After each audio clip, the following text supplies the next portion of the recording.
Hello, how are you? Olá, como é que você tá? Eu espero que esteja bem. Vamos a mais uma aula? Let's go! Vamos pegar os slides para as explicações, né? Vamos lá. Conditional sentences. Vocês já estudaram esse conteúdo. A gente vai revisar porque eles aparecem sempre nos textos, ok? Let's go!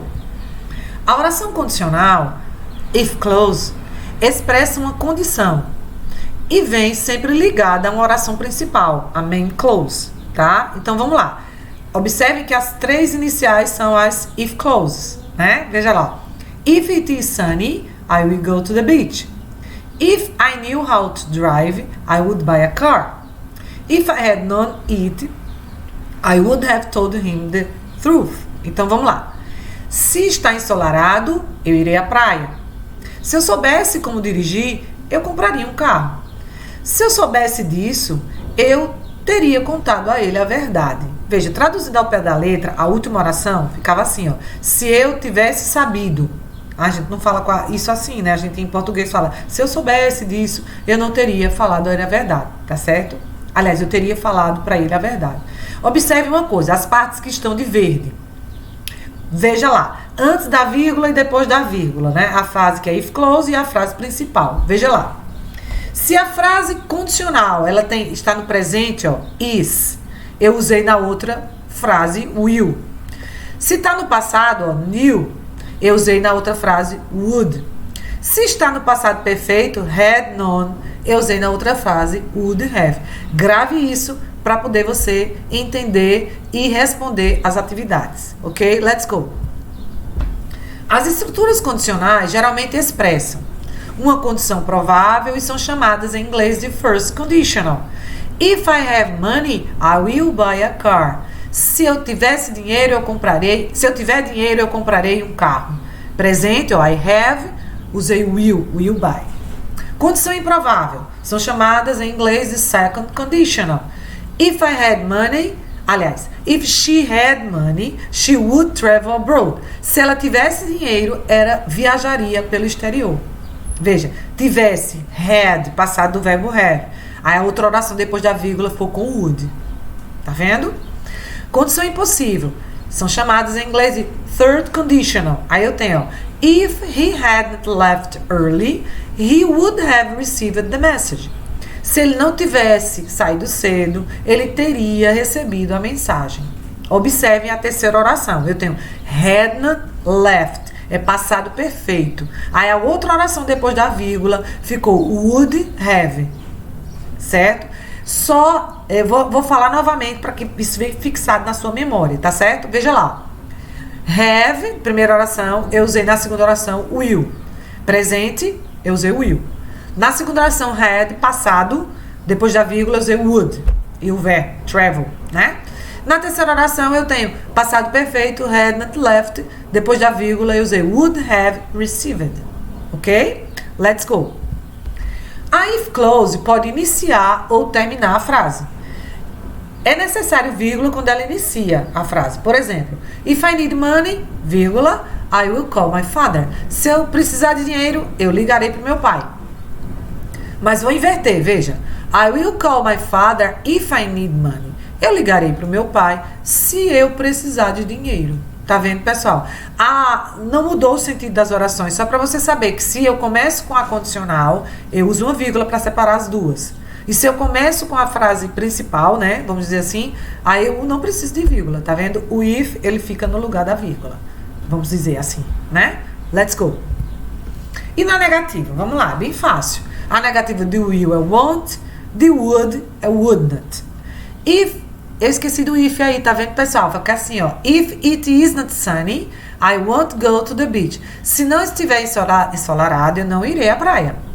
If I had more money, I would not work so much. Se eu tivesse mais dinheiro, eu não trabalharia tanto. Nem eu.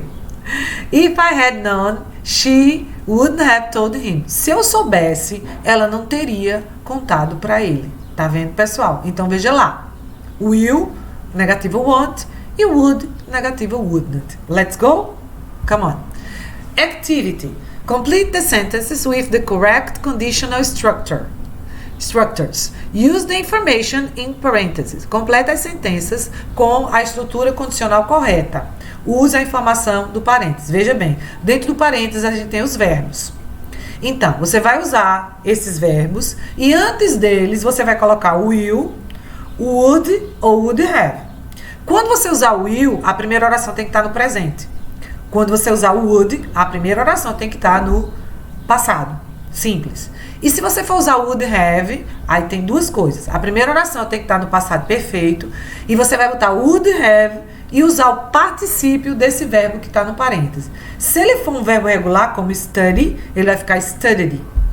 Mas se ele for um verbo irregular, aí você tem que olhar na lista de verbos irregulares, se você não souber, como é que esse verbo é no particípio, tá ok? Vou responder a 1.1 para vocês entenderem. If the weather is good, I go to the sport club.